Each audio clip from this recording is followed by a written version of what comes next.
Hello, I will be making an apple and berry pie.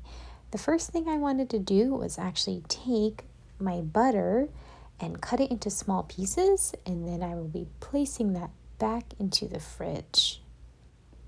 The next thing I did was I measured out my flour, and you can see that I'm actually using a scale versus just a measuring cup, and I measured 450 grams of bread flour. With bread flour, this would be a really great flour to use because you will be filling the pie with some kind of a fruit and you want the structure to be strong enough to hold the filling. In the same bowl, I added 25 grams of table sugar and also 10 grams of salt. After all the ingredients were combined, I just whisked it to make sure it was well mixed, and then I added it to the stand mixer, and I just wanted to again continue mixing it to make sure that it's well mixed.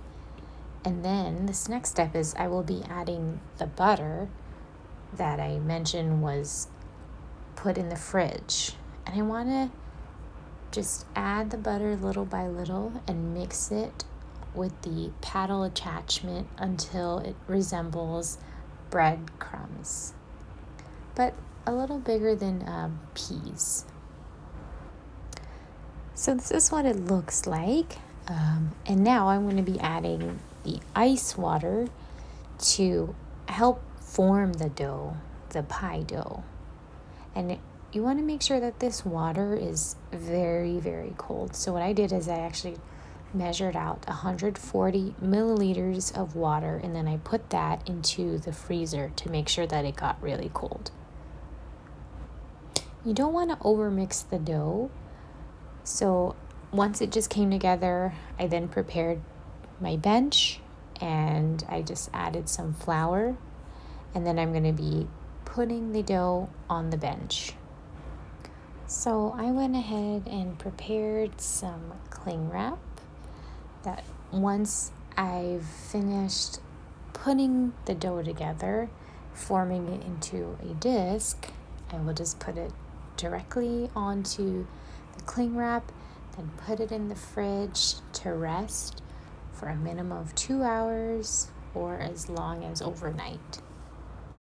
So the next big step of this is making the fruit filling, and I needed to do this by peeling apples, and then I will remove the core. But you see me right there, I am actually squeezing a lemon, and I've also taken the zest of the lemon and I added it to some water. It doesn't really matter how much water it is, but you want to do this so that the apples, which were granny apples in this case, you don't want them to oxidize and become brown. So I fast forwarded a whole bunch, but then I went ahead and I peeled my Granny Smith apples, and in the next step, will be coring them. And one easy way to do that is you just slice the apple in half, then slice it in half again, and then you would just cut off that corner of the apple to get rid of the seeds. I overcomplicated things by using a mandolin, but you could easily do this with just a cutting board and a knife.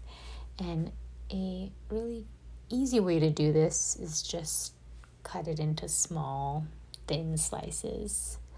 Every time I was done slicing the apple, I went ahead and I put it back into the acidulated water or the lemon water to again prevent that oxidation or that browning. After I was done slicing the apples, I put them in a bowl with a strainer to help strain, because you don't want that extra liquid in the pie filling. After straining, I will add table sugar, salt, and 3 teaspoons of cornstarch for the mixture. I went ahead and took my refrigerated dough and I cut off a third of it, which will be for the top of the pie, and I put that back in the fridge. This next step is going to be really fun, is the rolling out of the dough. So I want to get this dough to about 4 millimeters or 1/8 of an inch. And so the technique for this is to roll it, do a quarter turn, roll it, and then do a quarter turn, roll it, and do a quarter turn. I'm sure you get the idea now, but you want to just keep doing this so that you can get a pretty decent shape. This was my first time making this pie, so you'll see it wasn't too bad, but I definitely could have improved. And then now I will just continue rolling it. After several turns and rolling out, I got it to a pretty decent size and shape that I wanted, and then I will be placing it carefully onto a baking sheet to rest again in the fridge for about 20 minutes. All right, it's time to assemble, but before I do that, I added a cornstarch to sugar mixture, and that was 30 grams of sugar mixed with 10 grams of cornstarch. Now this helps to prevent the base of the pie from getting very soggy from the fruit filling.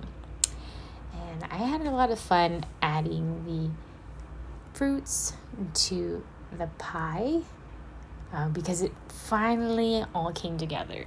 It seems like it was an easy process, but this process was actually pretty challenging, I must say.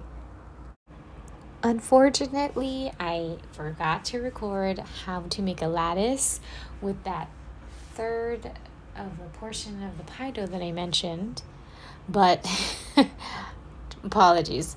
Just go ahead and Google it and you can find out how to do a lattice there.